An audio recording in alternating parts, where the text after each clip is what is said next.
నమస్తే. నేను మీ doctor Sudheer, senior doctor consultant, doctor care homeopathy, Kukatpally, Hyderabad. చాలామందికి ఇప్పుడు తరచుగా ఎసిడిటీ ప్రాబ్లమ్ అన్నది వస్తూ ఉంటది. వెంటనే మెడికల్ షాప్‌కెళ్తూ వెళ్ళి ప్యాంటాప్ 40 కానీ, ప్యాంటోప్రజోల్ వేసుకుంటూ ఉంటారు. కొంతమంది రాబిప్రజోల్ వేసుకుంటూ ఉంటారు. కొంతమంది వాంతి వికారం అది ఉంటే డాంపెరడాన్ అది కూడా వేసుకుంటూ ఉంటారు. యూజువల్‌గా ఈ లక్షణాలు వీళ్ళకి ఎలా స్టార్ట్ అవుతాయి అంటే, తేనుపులు రావటం, ఆకలి సరిగ్గా వేయకపోవటం, కడుపులో నొప్పి, మంట, ఛాతీ దగ్గర అది ఉండటం, తర్వాత కడుపు బరువుగా అది ఉండటము, కొద్దిగా తిన్న తర్వాత మీకు కడుపు బరువు ఎక్కిపోవటము, ఆకలి అంటే తిన్న తర్వాత కూడా వీళ్ళకి కొంతమంది నొప్పి, అది మంట తగ్గకుండా ఉంటుంది. మేజర్‌గా ఇయన్నీ కూడా మనము ఎసిడిటీ లక్షణాలని చెప్పేసి, నేను చెప్పిన ఈ మందులన్నీ అలవాటు చేసుకుంటూ క్రమేణా వాళ్ళు ఈ ప్యాంటాప్ కానీ, రాబిప్రజోల్ కానీ, డాంపెరడాన్ కానీ వేసుకుంటూనే ఉంటేనే కానీ వీళ్ళకి రోజు గడవదు. ఇది చిన్న సమస్య అనుకుంటారు. కానీ క్రమేణా దీర్ఘకాలపు రోగం కింద మారిపోతూ ఉంటుంది. అసలు ఇది ఎందుకొస్తుంది?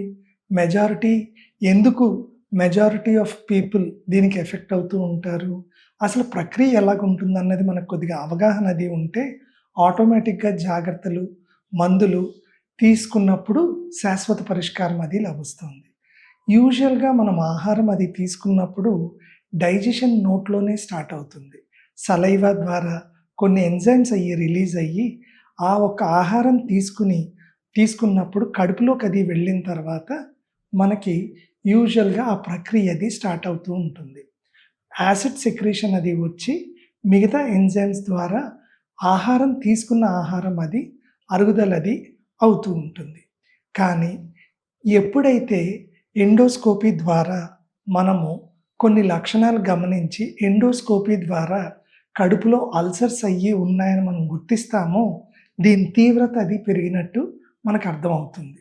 సో ఇందాక నేను చెప్పిన లక్షణాలు ప్లస్ ఎండోస్కోపీలో కూడా మీకు పేగుపోత అని నిర్ధారించినప్పుడు ఇది 2 విధాలుగా కూడా ఉంటుంది. కొంతమందికి కడుపు పైభాగంలో మీకు పూత అది కనబడుతూ ఉంటుంది. అంటే పుండు కింద ఎర్రగా అయిపోయి కనబడుతూ ఉంటుంది.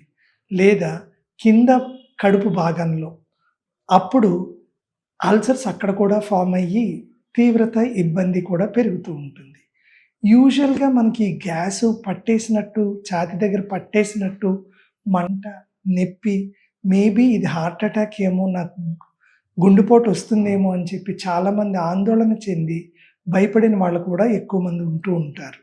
కానీ ఇది మనం గమనిస్తే పేగుపోత వలన తినే ఆహారం అలవాట్లు కానీ, తీసుకున్న ఆహారం వల్ల కానీ తీవ్రత, ఇబ్బంది పెరగటం కానీ, తగ్గటం కానీ మనకి కనబడుతూ ఉంటుంది.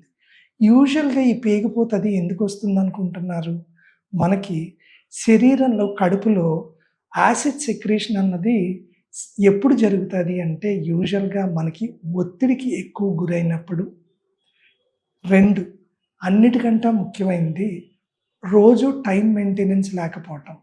రెగ్యులర్ టైం ఇంటర్వెల్స్‌లో ఫుడ్ అది తీసుకోనప్పుడు వెంటనే బాడీలో ఆ ఒక్క సమయానికి మనకి యాసిడ్ సెక్రీషన్ ఎక్కువ వచ్చేస్తుంది. యాసిడ్ ఎక్కువ రావటం వల్ల అక్కడ పేగిపోతుంది, జరిగిపోతూ ఉంటుంది. సో ఆహారంలో అయితే జంక్ ఫుడ్ కానీ, స్మోకింగ్ కానీ, డ్రింకింగ్ కానీ, ఎక్కువ టీ కాఫీలు తీసుకోవటం వల్ల కానీ, కోల్డ్ డ్రింక్స్ కానీ, ఎస్పెషలీ ఇంగ్లీష్ మెడిసిన్స్‌లో పెయిన్ కిల్లర్స్ కూడా ఎవరు తీసుకుంటూ ఉంటారు, ప్లస్ దీర్ఘకాలంగా అలోపతిక్ మెడిసిన్స్ తీసుకున్నప్పుడు కానీ పేగుపోతని ప్రేరేపించి దాని తీవ్రత పెంచుతూ ఉంటాయి. సో కంపల్సరీగా ఇంగ్లీష్ మెడిసిన్స్‌లో అయితే లైఫ్ లాంగ్ వాడుతూ ఉంటారు. తీవ్రత, ఉద్రిక్తత పెరిగిన తర్వాత కొన్ని కండిషన్‌లో సర్జరీకి వెళ్ళిన కేసెస్ కూడా ఉంటాయి. మరికొందరిలో అయితే కొంత కంటామినేషన్ వల్ల ఎండోస్కోపీలో హెచ్ పైలోరీ అని చెప్పేసి ఒక క్రిమి అది ఉండటం వల్ల అది గ్యాస్ అది ఉత్పత్తి చేయటం వల్ల కడుపులో పేగుకి అది అతుక్కొని ఉండటం వల్ల మీకు డైజెషన్ ప్రక్రియ ఎక్కువ అవ్వటము, ఇబ్బంది తీవ్రత కూడా పెరగటం, హెచ్ పైలోరీకి అలోపతిలో మీకు శాశ్వత పరిష్కారం కూడా రావటం కష్టము జరుగుతూ ఉంటుంది. కానీ నేను చెప్పిన లక్షణాలు గమనిస్తూ, నేను చెప్పిన జాగ్రత్తలు అయ్యి పాటిస్తూ ఉంటే doctor care homeopathy constitutional treatment ద్వారా మీకు అద్భుత ఫలితాలు అయ్యి వస్తాయి. శాశ్వత పరిష్కారం అది కూడా ఉంటుంది. మందులు ఎంత ముఖ్యమో డాక్టర్ గారు ఇచ్చిన సలహా, కౌన్సిలింగ్, జీవన విధానంలో మార్పులు అయ్యి తీసుకొచ్చినప్పుడు మీకు శాశ్వత పరిష్కారం అది లభిస్తుంది. నమస్తే.